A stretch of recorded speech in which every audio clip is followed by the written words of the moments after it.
ஒரு நாமத்தில் ஷலோம். நல்லா இருக்கீங்களா?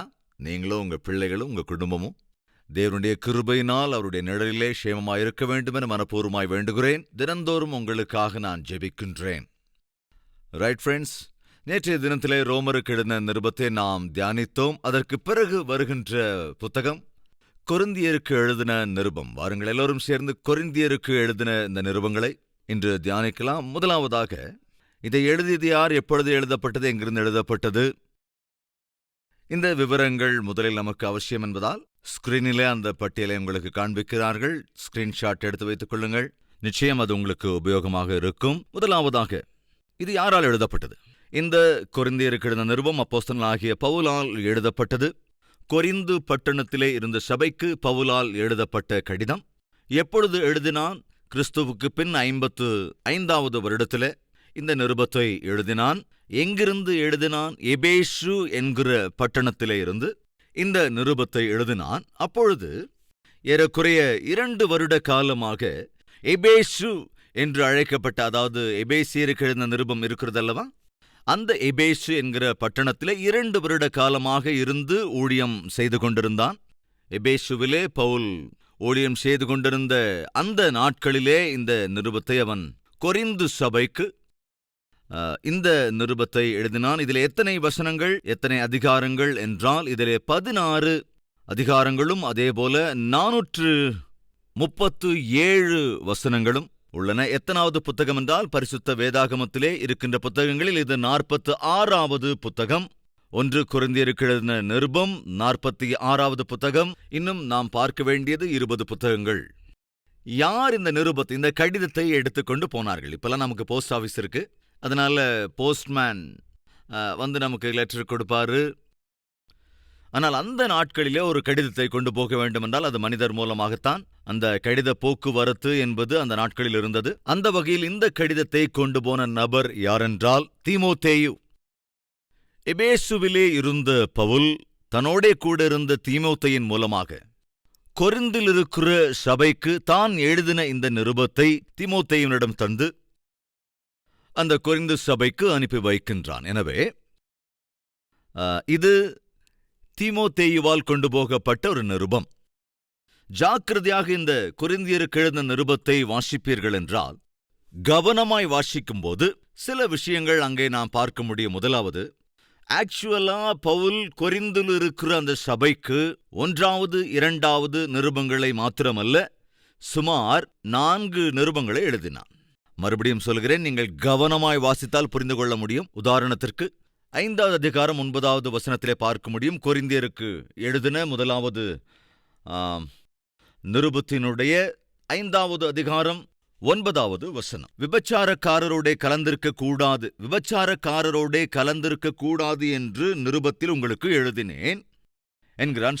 கொரிந்தியருக்கு எழுதின 1வது நிருபம் என்று நாம் அழைக்கிறோம் அல்லவா? அதேபோல 2வது நிருபம் என்றும் அழைக்கிறோம் அல்லவா? ஆனால் யதார்த்தத்தில் இந்த 1வது நிருபத்திற்கு முன்பாகவே அவன் வேறொரு நிருபத்தை எழுதினான்.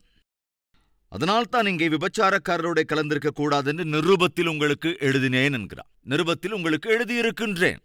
அப்படின்னா ஆக்சுவலா இந்த நிருபத்துக்கு முன்னதாகவே பவுல் இந்த கொரிந்தியரை நினைத்து ஏற்கனவே அவர்களிலே இருந்த அந்த பாவத்தை கண்டித்து இங்கே சொல்லுகிறான் அல்லவா, விபச்சாரக்காரரோடே கலக்கக்கூடாது என்று. அதாவது பாவம் செய்கிறவர்களோடு கலக்கக்கூடாது.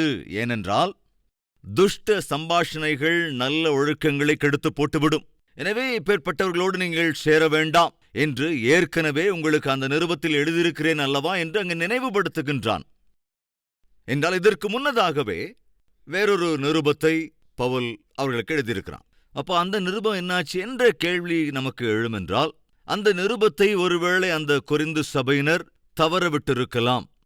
அதே சமயத்தில் இன்னொரு காரியத்தை ஞாபகத்தில் வைத்துக் கொள்ள வேண்டும். தேவன் சர்வ வல்லவர், சகலத்தையும் அறிந்தவர். நமக்கு எந்த நிருபம் அவசியம், எந்த நிருபம் பரிசுத்த வேதாகமத்தில் இருக்க வேண்டும் என்பவற்றை நிர்ணயிப்பவர் தேவன்தான். எனவே எந்த நிருபம், எந்த கடிதம், எந்த புத்தகம் பரிசுத்த வேதாகமத்திலே எழுதப்பட்டு சேர்க்கப்பட்டிருக்க வேண்டுமோ அவற்றை தேவன் ஒன்று சேர்த்திருக்கிறார் என்பதுதான் உண்மை. எனவே 1வது நிருபம் இல்லாவிட்டாலும் அல்லது 3வது நிருபம் இல்லாவிட்டாலும் 4 நிருபங்களில் 2 நிருபங்கள்தான் பைபிளில் சேர்க்கப்பட்டிருந்தாலும் அந்த 2 நிருபங்கள் தான் நமக்கு அவசியம் என்பதால், நமக்கு அத்தியாவசியம் என்பதால் தான் தேவன் இவற்றை பரிசுத்த வேதாகமத்தில் இணைத்திருக்கிறார் என்கிற உண்மையை மறக்கக்கூடாது என்று நான் வேண்டிக் கொள்ளுகின்றேன். ரைட் ஃப்ரெண்ட்ஸ், இந்த கொரிந்தியருக்கு எழுதின இந்த முதல் நிருபத்தை பவுல் எதற்காக எழுத வேண்டி இருந்தது? இந்த கொரிந்து சபையை பவுல் எப்பொழுது ஸ்டார்ட் பண்ணினான் என்ற கேள்வி எழும் என்றால், வாருங்கள் கொஞ்சம் பின்னால போலாம். அப்போஸ்தலருடைய நடபடிகள், ஏற்கனவே நான் சொன்னது போல அப்போஸ்தலருடைய நடபடிகளிலே பவுலுடைய ஊழியங்களை குறித்ததான எல்லாம் தெளிவாக எழுதப்பட்டிருக்கிறது. அதாவது எந்தெந்த பட்டணத்துக்கு அவன் போனா, எங்கெங்கு ஊழியம் செய்தான் என்பது 13ஆம் அதிகாரத்திலிருந்து 28வது அதிகாரம் வரைக்கும் அப்போஸ்தலருடைய நடபடிகளிலே நாம் பார்க்கக்கூடிய எல்லாமே பவுல் செய்த ஊழியங்கள். எந்தெந்த பகுதிக்கு சென்றான், எங்கே ஊழியம் செய்தான், எங்கெல்லாம் அவன் சபைகளை ஸ்தாபித்தான், இந்த விஷயங்கள் எல்லாமே 13வது அதிகாரம் தொடங்கி 14வது அதிகாரம், 15, 16, 17, 18ஆம் அதிகாரங்கள் வரைக்கும் பவுலினுடைய பிரயாணங்கள், அவன் ஸ்தாபித்த சபைகள், இவைகள் எல்லாவற்றையும் அங்கே நாம் பார்க்க முடியும். மறுபடியும் சொல்லுகின்றேன், 1 ராஜாக்கள், 2 ராஜாக்கள், அதே போல 1 நாளாகமும் 2 நாளாகமும், இவைகள் எல்லாமே இஸ்ரவேல் ராஜ்யத்தை, யூத ராஜ்யத்தை ஆளுகை செய்த ராஜாக்களை குறித்து, அவர்கள் காலங்களை குறித்து பார்க்க முடியும். அதே நேரம் நாம கவனிக்கணும், இந்த 20 யூதா ராஜாக்கள், 19 இஸ்ரவேலின் ராஜாக்கள் ஆளுகை செய்த காலம் என்பது சுமார் 400 வருடங்களுக்கும் அதிகமானது. இந்த 400 வருட காலங்களிலே வெவ்வேறு ராஜாக்கள் ஆளுகை செய்தார்கள் அல்லவா? அவர்கள் ஆளுகை செய்தபோது 16 தீர்க்கதரிசிகள் அங்கே இஸ்ரவேல் ராஜ்யத்தையும் இங்கே யூதா ராஜ்யத்தையும் வழிநடத்துவதற்காக தேவனால் ஏற்படுத்தப்பட்டார்கள். அவர்கள் இந்த 2 ராஜ்யங்களிலும் ஊழியம் செய்வதற்காக தெரிந்து கொள்ளப்பட்டவர்கள். ஆனால் எவ்விதத்திலே அவர்கள் ஊழியம் செய்தார்கள், எப்படியெல்லாம் தீர்க்க தரிசனம் உரைத்தார்கள், எப்படியெல்லாம் செய்து கொடுத்தார்கள் என்பது 1 ராஜாக்களிலே, 2 ராஜாக்களிலே, அதேபோல் 1 நாளாகமத்திலே, 2 நாளாகமத்திலே முழுமையாக நாம் பார்க்க முடியாது. ஏனென்றால் வரலாற்று ஆசிரியர்கள் சரித்திரத்தை எழுதுகிற போது அங்கே ஆளுகை செய்த ராஜாக்களின் மீது கான்சென்ட்ரேட் பண்ணினார்கள், அவர்களை குறித்து மட்டும் எழுதினார்கள். அதேபோல சுருக்கமாக தீர்க்கதரிசிகள் செய்த ஊழியத்தை குறித்து சுருக்கமாக எழுதி வைத்திருக்கிறார்கள். ஆனால் எரேமியாவின் புத்தகத்தை எழுதினான். தன்னுடைய வாழ்நாளிலே அவன் செய்த எல்லா ஊழியங்களை குறித்தும் அவனே எரேமியா புத்தகத்தில் எழுதுகிறான். ஆனால் அதே விஷயங்களை 1 ராஜாக்களின் புத்தகத்திலே, அதேபோல் 2 ராஜாக்களின் புத்தகத்திலே அங்கே எரேமியா செய்த ஊழியத்தை குறித்தோ அவனுடைய போதனைகளை குறித்தோ முழுமையாக முழு விவரத்தில் அங்கே பார்க்க முடியாது. அதேபோல ஏசாயாவும் கூட ஊழியம் செய்தபோது தான் எவ்விதத்திலெல்லாம் ஊழியம் செய்தான். குறிப்பாக எசேக்கியாவின் காலத்திலே ஏசாயா அங்கே தீர்க்கதரிசியாயிருந்தான். ஆனால் அவன் உரைத்த தீர்க்க தரிசனங்கள் எல்லாமே கூட ராஜாக்களின் புத்தகத்திலே முழுமையாக நாம் பார்க்க முடியாது. எனவே ராஜாக்களை குறித்து அந்த புத்தகங்கள் எழுதப்பட்ட போது அவர்களுடைய கான்சென்ட்ரேஷன் எல்லாம் முழுமையாக ராஜாக்களை மையமாக கொண்டதாகத்தான் இருந்தது, தீர்க்கதரிசிகளை மையமாக வைத்து எழுதவில்லை. எனவே ஏசாயா அவனுடைய புத்தகத்தை எழுதுகிறான், தீர்க்கதரிசியாய் தன்னுடைய ஊழியத்தை பற்றி அவன் எழுதுகிறான். ஆனால் அவன் எழுதின தீர்க்கதரிசனமாய் எழுதின ஏசாயாவின் புத்தகத்திலே எப்பொழுது எழுதினான் என்றால் ராஜாக்கள் ஆளுகை செய்த காலத்தில். எரேமியா புத்தகம் எப்பொழுது எழுதப்பட்டது, அல்லது எரேமியாவின் புத்தகம் அந்த புத்தகத்தில் இடம் பிடித்த சம்பவங்கள் எல்லாமே எப்பொழுது நடந்ததென்றால் ராஜாக்கள் ஆளுகை செய்த சமயத்தில் தான். நல்லா புரிஞ்சுக்கோங்க, எரேமியாவா இருந்தாலும், ஏசாயாவா இருந்தாலும், மீகாவா இருந்தாலும், ஆமோஸாக இருந்தாலும், யோனாவாக இருந்தாலும், இவர்கள் எல்லோருமே கூட ராஜாக்கள் ஆளுகை செய்து கொண்டிருந்த காலத்திலே இருந்த தீர்க்கதரிசிகள். அப்கோர்ஸ் தானியேல், எசேக்கியேல், யோனா, அதே போல ஒபதியா, அதாவது இவர்களிலே சில பேர் அந்தந்த பகுதிகளிலே தேவனால் வெவ்வேறு தேசங்களுக்கு சம்பந்தப்பட்ட வெவ்வேறு தேசங்களிலே அந்த பிரஜைகள் இருந்த சூழ்நிலையின் அடிப்படையிலே அவர்களை அனுப்பி வைத்து அவர்களை வழிநடத்தினார். எது எப்படி இருந்தாலும் நான் சொல்ல வருவது என்னவென்றால், ராஜாக்களின் காலத்திலே தீர்க்கதரிசிகள் இருந்தார்கள், அவருடைய ஊழியத்தை செய்து கொண்டிருந்தார்கள். அவைகள் அந்த ராஜாக்களின் புஸ்தகத்திலே முழுமையாய் விவரிக்கப்படவில்லை. தனியாக தீர்க்கதரிசிகள் தங்களுடைய ஊழியத்தை புத்தகங்களாக எழுதினார்கள். அப்படித்தான் ஓசியாவின் புத்தகம், யோவேலின் புத்தகம், நாகோமின் புத்தகம், இவைகளை தொடர்ந்து மீகா, யோனா, இவைகள் எல்லாமே கூட தங்கள் ஊழியங்களை குறித்து எழுதப்பட்ட புத்தகங்கள். நாம் புரிந்து கொள்ள வேண்டியது என்னவென்றால், பவுலின் முதல் 12 அதிகாரங்களிலே அவனுடைய ஊழியத்தை நாம் பார்க்க முடியும். 13வது அதிகாரத்திலிருந்து 28வது அதிகாரம் வரைக்கும் நான் சொல்லுவது அப்போஸ்தலருடைய நடபடிகளிலே, அதாவது ஆதி திருச்சபை ஸ்தாபிக்கப்பட்டதற்கு பிறகு சீஷர்கள் செய்த ஊழியங்கள் என்ன, பவுல் பர்னபா, பவுல் சீலா, பவுல் லூக்கா, தீமோத்தேயு இவர்களெல்லாம் சேர்ந்து செய்த ஊழியங்கள் என்னென்ன, இவைகளெல்லாம் பக்தனான லூக்கா நேர்த்தியாய் தொகுத்து அப்போஸ்தலருடைய நடபடிகளே எழுதி வைத்தான். அப்போஸ்தலருடைய நடபடிகளிலே பவுலின் ஊழியங்களை குறித்து லூக்கா விவரமாக எழுதினான். ஆனால் எப்பொழுது எந்தெந்த நிருபங்களை எழுதினான், எந்தெந்த காலங்களில் சபைகளை சந்தித்து அங்கிருக்கிற பிரச்சனைகளை எல்லாம் பவுல் தீர்த்து வைத்தான் என்பதை நிருபங்கள் வாயிலாக நாம் புரிந்து கொள்கிறோம். மறுபடியும் நம்ம முன்னால போய் எந்த நிருபத்தை நாம எப்ப வாசிச்சாலும் அந்த நிருபங்களிலே இடம் பிடித்திருக்கிற சம்பவங்களை குறித்து அதன் சரித்திரம் திரும்பவும் நம்ம அப்போஸ்தலருடைய நடபடிகள் தான் பார்க்க முடியும். ஏசாயாவை குறித்து ஏசாயாவின் புத்தகத்தில் வாசித்தாலும் மறுபடியும் நாம் எசேக்கியா காலத்துக்கு போவோம். ஏன்னா எசேக்கியா காலத்துல ஏசாயா இருந்ததுனால கொரிந்து சபைக்கு நிருபத்தை எழுதினாலும் மறுபடியும் நாம் அப்போஸ்தலருடைய நடபடிகள் தான் வருவோம். ஏன்னா அப்போஸ்தலருடைய நடபடிகளிலே பவுல் எப்படி கொரிந்து சபையை ஸ்தாபித்தான் என்பதை அப்போஸ்தலருடைய நடபடியிலே பார்க்க முடியும். பார்க்கலாமா? அப்போஸ்தலருடைய நடபடிகள் 18வது அதிகாரத்தில் ஆக்சுவலாக பவுல் இந்த சபையை எங்கு எப்படி ஸ்தாபித்தான் என்பதை தெளிவாய் பார்க்க முடியும். வாசிக்கிறேன். அப்போஸ்தலருடைய நடபடிகள் 18வது அதிகாரம். அதன் பின்பு பவுல் அத்தேனே பட்டணத்தை விட்டு கொரிந்து பட்டணத்துக்கு வந்து யூதர் எல்லாரும் ரோமாபுரியை விட்டு போகும்படி கிலவுதியு ராயன் கட்டளையிட்டபடியினாலே இத்தாலியாவிலிருந்து புதிதாய் வந்திருந்த பொந்து தேசத்தானாகிய ஆக்கில்லா என்னும் நாமமுள்ள ஒரு யூதனையும் அவன் மனைவியாகிய பிரிஸ்கில்லாளையும் அங்கே கண்டு அவர்களிடத்துக்கு போனான். அவர்கள் கூடாரம் பண்ணுகிற தொழிலாளிகளாயிருந்தார்கள். தானும் அந்த தொழில் செய்கிறவனாயிருந்தபடியினாலே அவர்களிடத்தில் தங்கி வேலை செய்து கொண்டு வந்தான். ஓய்வு நாள்தோறும் அவன் ஜெப ஆலயத்திலே சம்பாஷணை பண்ணி யூதருக்கும் கிரேக்கருக்கும் புத்தி சொல்லி வந்தான். தயவு செஞ்சு கவனிங்க. அதாவது கொரிந்து என்கின்ற இந்த பட்டணம் அகாயா என்கிற நாட்டிற்கு முக்கிய பட்டணமாக இருந்தது. அதோட கூட இது கிரேக்க நாட்டிலே இருந்தது. ஏனென்றால் ரோம சாம்ராஜ்யத்திலே இருந்தவர்கள் நீங்கள் இங்கிருந்து போய்விட வேண்டும் என்று இவர்களை நிர்பந்தப்படுத்திய போது பவுல் கொரிந்து என்கிற இந்த பட்டணத்திற்கு வந்தான். பவுல் கூடாரம் போடுகிறவன். எனவே ஒரு புதிய ஊருக்கு அவன் போகிற போது அங்கே சபை இல்லை, ஐக்கியம் இல்லை, தனக்கு சகாயம் பண்ணுவதற்கு ஒருவர் மறைந்தவர் இல்லை.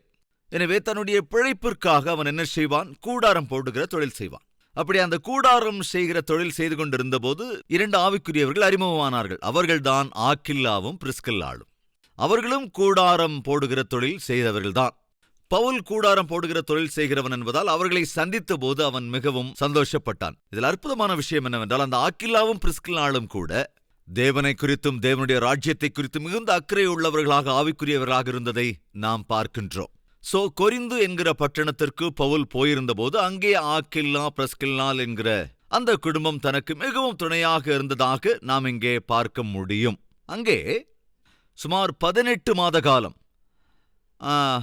அந்த கொரிந்து பட்டணத்தில் இருந்ததாக நாம் இங்கே பார்க்கிறோம். அதாவது 18 months பவுல் அங்கே இருந்து ஊழியமும் செய்து கொண்டிருந்தான். இந்த 18 மாத கால ஊழியத்திலே அங்கே ஒரு சபையையும் ஸ்தாபித்தான். அந்த சபை எவ்வளவோ பிரயாசத்தோடு போராட்டத்தோடு பிரார்த்தனையோடு கூட பவுல் கொரிந்து பட்டணத்திலே அந்த சபையை ஸ்தாபித்து விட்டான்.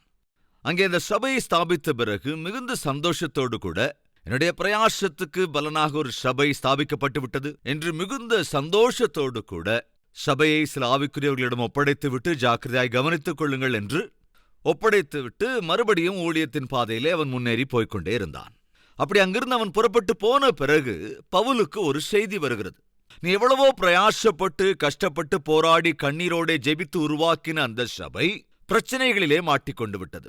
கொரிந்துவிலே நீ ஸ்தாபித்த சபை ஆபத்திலே இருக்கிறது.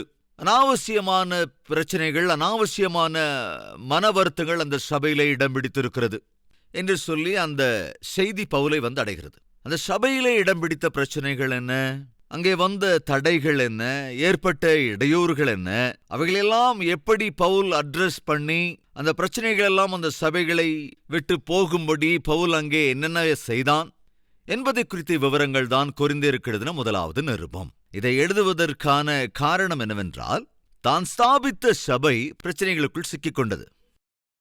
இந்த வேளையிலும் இந்த நாளிலும் கூட இந்த கொரிந்து சபையை குறித்து நாம் தியானித்துக் கொண்டிருக்கின்றோம். நீங்களும் ரொம்ப கஷ்டப்பட்டு ஒரு வேலையில ஜாயின் பண்ணிருப்பீங்க. எவ்வளவோ கஷ்டப்பட்டு இன்டர்வியூக்கள் எல்லாம் அட்டன் பண்ணி ஒரு வேலையை நீங்க சம்பாதிச்சிருப்பீங்க. ரொம்ப கஷ்டப்பட்டு உழைச்சு எக்ஸாம்ல நல்ல மார்க்கெல்லாம் வாங்கி வேலைக்காக முயற்சி பண்ணி அந்த வேலையை நீங்க கிடைக்க பெற்றிருப்பீங்க. அல்லது ஒரு இடத்தை வாங்கியிருக்க கூடும், அல்லது ஒரு வியாபாரத்தை ஆரம்பிச்சிருக்க கூடும், அல்லது கண்ணின் மணியை போல உங்களுடைய பிள்ளைகளை நீங்கள் பாதுகாத்து வளர்த்து படிக்க வைத்து வேறு பட்டணங்களுக்கோ படிப்புக்காக அனுப்பி வைத்திருப்பீர்கள். பரவாயில்ல, நாம பட்ட கஷ்டத்துக்கெல்லாம் இப்ப பலனை பார்க்கிறோம். பிள்ளைங்க ரொம்ப நல்லா படிக்கிறாங்க. பரவாயில்ல, மகளுக்கு நல்லபடியா கல்யாணம் பண்ணி வச்சிட்டோம், ஒரு குடும்பத்தை உருவாக்கி கொடுத்துட்டோம். பரவாயில்ல, எப்ப இருந்தோ ஒரு வீடு வாங்கணும்னு நினைச்சுக்கிட்டே இருந்தோம், இப்ப வாங்கிட்டோம். அதே மாதிரி வியாபாரத்தை ஆரம்பிக்கணும்னு நினைச்சு ஆரம்பிச்சிட்டோம். அப்பாடா என்று நினைக்கிற வேளையில திடீர்னு பிரச்சனை வந்ததுன்னா என்ன செய்வீங்க? யாராவது இருக்கிறீர்களா? குடும்பம் நேர்த்தியாக அமைந்து விட்டது என்று நினைக்கிற வேளையில, வியாபாரம் செட்டில் ஆயிடுச்சு என்று நினைக்கிற வேளையில, உத்தியோகத்திலே ஸ்திரப்பட்டு விட்டேன் என்று நினைக்கிற வேளையில சடனா வெவ்வேறு பிரச்சனைகள் தலை தூக்க ஆரம்பித்திருக்கிறது. காரணம் என்ன? நாம நிம்மதியா முன்னேறி கொண்டிருக்கிற போது, அது சபையாக இருந்தாலும், ஊழியமாக இருந்தாலும், அல்லது குடும்பமாக இருந்தாலும், உத்தியோகமாக இருந்தாலும், பிள்ளைகளை வளர்க்கிற விஷயமாக இருந்தாலும், அதே போல அவர்கள் படிப்பு விஷயமாக இருந்தாலும், சாதாரணமாக நம்முடைய வாழ்க்கையிலே இவைகள் எல்லாமே ஒன்றோடொன்று இணைக்கப்பட்டிருக்கிற காரியங்கள் தான். உத்தியோகம் அதன் வாழ்க்கையோடு இணைக்கப்பட்டதுதான். வியாபாரம் செய்கிறவர்களுக்கு அந்த பிசினஸ் அவர்கள் வாழ்க்கையோடு இணைக்கப்பட்டிருக்கிறது. அதே போல பெற்றோருடைய வாழ்க்கையிலே பிள்ளைகளை வளர்ப்பது, படிக்க வைப்பது எல்லாமே அந்த வாழ்க்கையோடு இணைக்கப்பட்ட விஷயங்கள். நான் சொல்ல வந்தது என்னவென்றால், பவுல் எவ்வளவோ பிரயாசப்பட்டு ஒரு சபையை ஸ்தாபித்து, மிகவும் சந்தோஷத்தோடு கூட சபையை ஸ்தாபித்தாகிவிட்டது என்று சொல்லி அவன் அதை ஒப்படைத்து இன்னொரு இடத்திற்கு ஊழியத்திற்காக போகும்போது அவன் கேட்கக்கூடாத செய்திகளை கேட்டான். இப்படி கேட்கக்கூடாத செய்தியை கேட்டபோது பவுல் என்ன செய்தான்? பயப்பட்டு விட்டானா? கலக்கத்துக்கு ஆளானானா? இனி என்னால் முடியாது என்று விட்டுவிட்டானா? என்ன இந்த பிரச்சனைகள் என்று அழுது புலம்பினானா? அல்லது தைரியமாய் பிரச்சனைகளை எதிர்கொண்டானா? என் அன்பு சகோதர சகோதரி, நம்முடைய வாழ்க்கையிலும் பிரச்சனைகள் வரும். நீங்கள் மிகவும் கஷ்டப்பட்டு உருவாக்கின ஊழியத்திலே பிரச்சனைகள் ஒரு வேளை வரலாம். மிகவும் கஷ்டப்பட்டு வளர்த்த பிள்ளைகளுடைய வாழ்க்கையிலும் கூட ஏதோ பிரச்சனைகள் வரலாம். எவ்வளவோ கஷ்டப்பட்டு படித்து பரீட்சை எழுதியிருக்கிற போதும் கூட நீ எதிர்பார்த்தது போல ஒருவேளை ரிசல்ட் சில சமயங்களில் வராமல் இருக்கலாம். நீ மிகுந்த முயற்சி செய்து இன்டர்வியூக்காக தயாராகி ராப்பகலாய் ப்ரிப்பேர் பண்ணி அந்த இன்டர்வியூ நல்ல விதமா போய் அட்டன் பண்ணிட்டு வந்தாலும் கூட ஜாயினிங் ஆர்டர் ஒருவேளை உனக்கு வராமல் இருக்கலாம். பிரச்சனைகள் வாழ்க்கையில எழுகிற போது அவைகளை எப்படி எதிர்கொள்வது? உற்சாகமிழந்து நிராசைகளுக்கு ஆளாகி சோர்வுக்கு ஆளாக வேண்டுமா? தேவனை விட்டு விலக வேண்டுமா? அல்லது அவைகளை எதிர்கொள்ள வேண்டுமா? ஆக்சுவலாக என்ன பிரச்சனைகள் என்று புரிந்து கொள்வதற்கு அவன் முயற்சி செய்தான். பவுலுக்கு பிரச்சனை புரிந்துவிட்டது. உங்கள் வாழ்க்கையிலும் ஏதாவது பிரச்சனைகளை நீங்கள் எதிர்கொள்ளுகிற போது முதலாவது அந்த பிரச்சனைகளுக்கான காரணங்களை அறிந்து கொள்ள வேண்டும். உத்தியோகத்தை விட்டு எடுத்துட்டாங்களா? வேலையை விட்டு எடுத்துட்டாங்க, வேலையை பிடுங்கிட்டாங்க, துன்மார்க்கர்கள் துஷ்டர்கள் என்று அவர்களை திட்டிக் கொண்டிருக்கிறதை விட நீ அந்த உத்தியோகத்திலிருந்து எடுக்கப்படுவதற்கான காரணங்கள் என்ன? அல்லது உத்தியோகமே கிடைக்கவில்லையா? ஏன் எனக்கு இன்னும் வேலை கிடைக்கல? என் கிளாஸ்மேட்டுக்கு கிடைச்சிருச்சு, என் ரூம்மேட்டுக்கு கிடைச்சிருச்சு, எனக்கு மட்டும் ஏன் வேலை கிடைக்கல? காரணம் என்ன? காரணத்தை தேடி கண்டுபிடித்தால் நல்லது. அவங்க இவங்கள பத்தி புலம்பிக்கிட்டு இருக்கிறத விட ஆக்சுவலா அந்த பிரச்சனைக்கான காரணம் என்ன? அல்லது குடும்பத்தில் ஏதாவது பிரச்சனைகள் இருக்கிறதா? அந்த குடும்ப பிரச்சனைக்கான காரணங்கள் என்ன? வாழ்க்கையே வெறுப்பது போல் இருக்கிறதா? காரணத்தை முதலில் கண்டுபிடிக்க வேண்டும். சபையில எவ்வளவுதான் உழைத்தாலும் கூட சபை இன்னும் பெருகவே இல்லையா? காரணம் என்ன? கண்டுபிடித்துக் கொள்வது நல்லது. அந்த சகோதர சகோதரிகளை தயவு செஞ்சு கவனிங்க. பவுல் பிரச்சனைகளை கண்டுபிடித்து விட்டான். கொரிந்து சபை எதற்காக அப்படி இப்படி அடிக்கப்படுகிறது? எவ்வளவோ நேர்த்தியாய் வார்த்தைகளால் அஸ்திவாரமிட்டு ஆரம்பித்த சபை ஏன் இப்படி ஒரு சூழ்நிலை உண்டாயிருக்கிறது? பிரச்சனை என்னன்னு நம்ம பார்க்கலாம். கவனிங்க. நான் ஏற்கனவே சொன்னதைப் போல கொரிந்து என்கிற அந்த பட்டணம் அது ஒரு சமுத்திர கரையில் அமைந்திருந்த ஒரு பட்டணம். அகாயா என்கிற நாட்டிற்கு அதுதான் முக்கிய பட்டணம். அது மாத்திரமல்லாமல் கொரிந்து என்கிற அந்த பட்டணம் வெளிநாட்டோரை மிகவும் கவர்ந்தெடுக்கிற ஒரு பட்டணம். ஜாக்கிரதையா கவனிங்க. ஆட்டம்பாட்டங்களுக்கு, கொண்டாட்டங்களுக்கு, விருந்துகளுக்கு, கேடான காரியங்களுக்கு, பாவங்களுக்கு கூட மிகவும் ஏற்றதான ஒரு பட்டணம். அதாவது விபச்சாரத்துக்கும் கேம்பிளிங்குக்கு இது ஒரு பேர் போன பட்டணம் கொரிந்து பட்டணம். நான் என்ன சொல்ல வரேன்னா, இந்த கொரிந்து பட்டணத்தில் ரொம்ப சுலபமாக பாவம் செய்ய முடியும். யாராக இருந்தாலும் ஏதாவது பாவம் செய்யணும் அப்படிங்கிற எண்ணம் அவங்களுக்குள்ள வந்துட்டாலே போதும். அவங்க வீட்டை விட்டு வெளியே வந்தா அதற்கேற்ற எல்லா வழிகளும் அவங்களுக்கு திறந்திருக்கும். அவங்க கண்ணு முன்னால இருக்கும். தயவு செஞ்சு புரிஞ்சுக்கணும். கொரிந்து என்கிற பட்டணம் மிகவும் சுலபமாக பாவம் செய்வதற்கான ஏற்ற இடம். கொரிந்து என்கிற இந்த பட்டணத்திலே அந்த காலத்திலேயே சுமார் 7 முதல் 10 லட்சம் வரைக்கும் மக்கள் வாழ்ந்து கொண்டிருந்தார்கள். அது மாத்திரமல்ல, கொரிந்து பட்டணத்திலே சுமார், அதாவது வேஷ்டிகளாலும் விபச்சாரங்களாலும் நிறைந்திருந்த ஆயிரக்கணக்கான இடங்கள் அங்கே நிறைந்திருந்தது. தேவாலயத்திலே கூட விபச்சாரங்கள் நடந்ததாம். தேவாலயத்தின் வாசலிலேயே வேசிகள் விபச்சாரத்திற்காக தயாராக இருப்பார்களாம். பேர்பட்ட பயங்கரமான ஒரு பட்டணம் அந்த கொரிந்து பட்டணம். யாராவது ஒரு பெண் தென்படுகிற போது அந்த பெண் எந்த ஊரு, கொரிந்து என்று சொல்லிட்டா போதும், அந்த பெண் ஒரு விபச்சாரியாக இருக்கலாம் என்ற எண்ணம் வரும். டேய், கொரிந்தில இருந்து ஒரு பொண்ணு வந்திருக்கிறா என்று சொல்லிட்டா போதும், அந்த பொண்ணு விபச்சாரி என்கிற ஒரு துஷ்ட பெயரோடு விளங்கிய பட்டணம் கொரிந்து பட்டணம். ஆனால் அது வியாபாரத்திற்கான மையமாகவும் இருந்தது, அரசாங்கத்தின் மையமாகவும் இருந்தது, அதேபோல அரசியல் மையமாக இருந்தது. அரசாங்கத்திலே ஆளுகை செய்கின்றவர்களுக்கு அது ஹெட் குவார்ட்டர்ஸாக இருந்தது, ஆர்மிக்கான ஹெட் குவார்ட்டர்ஸாக கூட இருந்தது. கிமு 146வது வருடத்திலே இந்த கொரிந்து பட்டணத்தை அழித்து நாசம் பண்ணிவிட்டார்கள். ஏனென்றால் ரோம சாம்ராஜ்யத்திற்கு விரோதமாக இவர்கள் எழுகிறார்கள் என்று சொல்லி அதை செய்தார்கள். ரோம சக்கரவர்த்திகள் இந்த பட்டணத்தை அன்று அப்படி நாசம் பண்ணிவிட்டார்கள். ஆனால் கிமு 46 மறுபடியும் ஜூலியஸ் சீசர் என்கிற சக்கரவர்த்தி மறுபடியும் இந்த பட்டணத்தை எழுப்பி கட்டினார். அப்படி கட்டப்பட்ட கொஞ்ச நாட்களிலேயே மறுபடியும் அந்த பட்டணம் இந்த அருவருப்பான காரியங்களுக்கு பெயர் பெற்ற இடமாக மாறிவிட்டது. ஆனால் பவுல் எப்பொழுதெல்லாம் ஊழியம் செய்ய எங்கு போனாலும் அவன் செய்த ஒரு அற்புதமான காரியம் என்னவென்றால், முக்கியமான பட்டணங்களை டார்கெட் பண்ணுவான். எந்த இடத்திலே பிற நாடுகளிலிருந்து பிற பட்டணங்களிலிருந்து ஜனங்கள் கூடி அதிகமாக வசிக்கிறார்களோ அப்படிப்பட்ட கேபிட்டல் சிட்டியை பவுல் தேர்ந்தெடுத்துக் கொள்ளுவான். காரணம் என்னவென்றால், பல பகுதிகளிலிருந்து அங்கே வரக்கூடியவர்கள் சுவிசேஷத்தை கேட்க முடிந்தால் திரும்பவும் அவரவர் தங்கள் இடங்களுக்கு போகும்போது அந்த பட்டணத்திற்கோ அந்த தேசத்திற்கோ தங்கள் ஊருக்கோ சுவிசேஷத்தை எடுத்துக்கொண்டு செல்வதற்கு அது உதவியாக இருக்கும். அந்நாட்களிலே டிவி ஊழியமும் இல்லை, ரேடியோ ஊழியமும் கூட இல்லை. எனவே சுவிசேஷம் ஒரு இடத்திலிருந்து இன்னொரு இடத்திற்கு போக வேண்டும் என்றால் யாராவது ஒருவர் தான் எடுத்துச் செல்ல வேண்டும். பாரத தேசத்திற்கு இன்று இவ்வளவு சுவிசேஷங்கள் வந்திருக்கிறது என்றால் இன்று நீயும் நானும் மனிதனை சிருஷ்டித்த தேவனை ஆராதிக்க கற்றுக்கொண்டிருக்கிறோம் என்றால் அதற்கான காரணம் என்ன? எருசலேம் பட்டணத்திலிருந்து தோமா என்று அழைக்கப்பட்ட இயேசு கிறிஸ்துவனுடைய சீஷன் ஒருவன் பாரத தேசத்துக்கு வந்தான். தன்னோட கூட சுவிசேஷத்தையும் கொண்டு வந்தான். தான் பிரசங்கித்த சுவிசேஷம் அது ஜீவனுள்ளது என்பதால் தான் அவன் மரித்த பிறகும் கூட சுவிசேஷம் ஜீவனோடு இருக்கிறது, அது அழியாது. தேவனுடைய வார்த்தைக்கு மரணம் இல்லை. ஏனென்றால் வேதம் தெளிவாக சொல்லுகிறது, ஆதியிலே வார்த்தை இருந்தது, அந்த வார்த்தை தேவனோடு இருந்தது, அந்த வார்த்தை தேவனாயிருந்தது. நாம் சேவிக்கிற தேவனுக்கு மரணமில்லை, அவர் ஜீவனுள்ளவர், இன்றும் ஜீவனோடு இருக்கிறார். எனவே தேவனுடைய வார்த்தைக்கு மரணமில்லை. வானமும் பூமியும் ஒழிந்து போகும், ஆனால் என் வார்த்தைகளோ ஒரு காலம் ஒழியாது, தேவன் சொல்லியிருக்கிறார். எனவே ஜீவனுள்ள தேவனுடைய வார்த்தைகள் ஒரு காலம் ஒழியாது.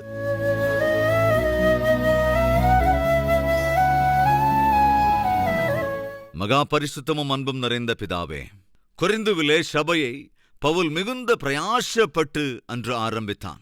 1.5 ஆண்டு காலம் தான் பட்ட பிரயாசத்திற்கு பலனாக அன்று சபை அங்கே ஆரம்பிக்கப்பட்டது.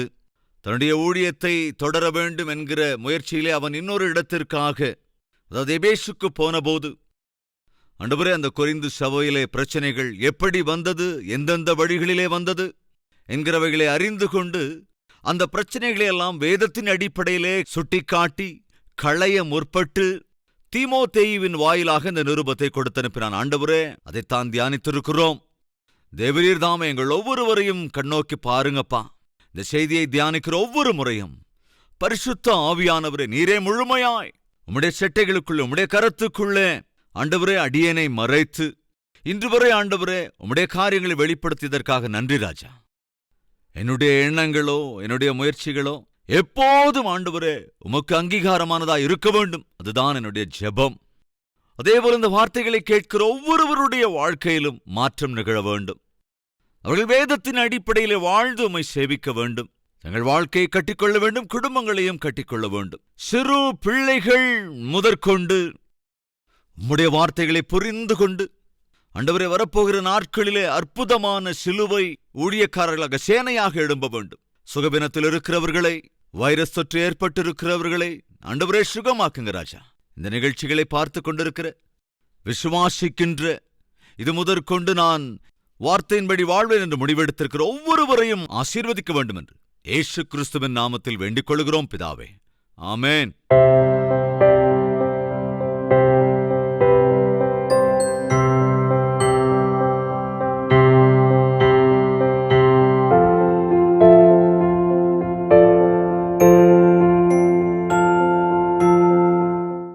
எங்கள் முகவரி கல்வரி, தபால் பெட்டி எண் 30, குக்கட்பள்ளி, ஹைதராபாத் 72.